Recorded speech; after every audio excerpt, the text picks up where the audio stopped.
when you and I spoke, you told me about what I think was your first psychic experience, and you were 7? So I was 7 years old, Yeah. and I was in New York City, and my mom, like any normal mom in New York City, takes the little kid along with her if she's going to visit a girlfriend. And we didn't say girlfriends then, we said aunties. Right. There's always it's very Indian It's very to say my well, no, it's auntie. cultural. It's black culture. It's too. also, except you say yeah. auntie before the name, we say Right. then auntie after the name. Yes, yes. That's funny. Isn't that funny? So I remember being there, and there was no other kid to play with there, so I was just hanging around as she was speaking to her, and I remember looking at this sofa and have it wasn't even a strange feeling, because I didn't know it to be strange, and I remember blurting out, I said, an old man died on that couch.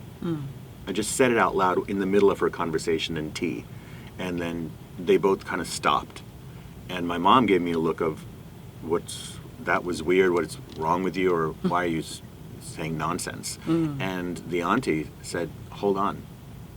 She's like, my father died on that couch 3 months ago. Wow. And that's when she asked me, do you see him? And I said, no, I don't see him. I just know it. And I remember saying something like, he's okay. And that was the extent of it. It wasn't spoken about after we left. And that was it. So you didn't see him, but you just knew, like... Yeah, I just knew. Did you have an idea of what he looked like in your mind? No. No. It was sort of like a feeling of, the only way I can explain it to you is, I would know if a cat is next to me if my eyes were closed, and I would know if a horse was next to me if my eyes were closed. Right. Energetically. Yeah. I mean, we all could probably do that. Sure, yeah. So that's the only best way that I can communicate that to you, is how I felt. Like, I know that happened. And so, there was no filter. I was Right. 7 years old, so I just blurted it out. Yeah.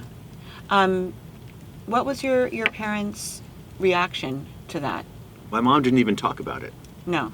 Which is interesting, right? Because Indian culture has a very strong history of the idea of metaphysics, reincarnation, gurus, teaching, sharing wisdom in that way that is beyond what we call the known reality. Right. So I was, looking back, I'm surprised they didn't talk about it. Yeah.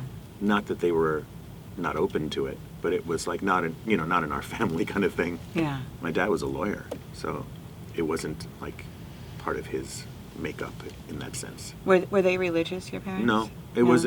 My parents were. My mom was Sufi, so everything was about the poetry and peace, and you might say that was very, very spiritual, right? But I didn't grow up with that concept of having to be any particular religion. But what's interesting is that, and I would have really loved to explore and know what your questions are about how psychic phenomenon happens to a person, and what even is it?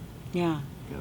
Well, I want to talk about that. I just want to kind of see a little bit more of, so you're 7 and you've had this vision or this sense Yeah. that this has happened. You know it like you know anything, right? Right. And it's not really acknowledged by your family. No. What happens next to... Do you have another psychic experience? Yeah, so the other experiences were we had moved into a house. It was really funny because it was in the Bronx, and there was one house, and there was just the projects, and then this old house from like 80 years ago. And so my parents got the house. And I was known as the Indian kid who lived in the house. There was only one house.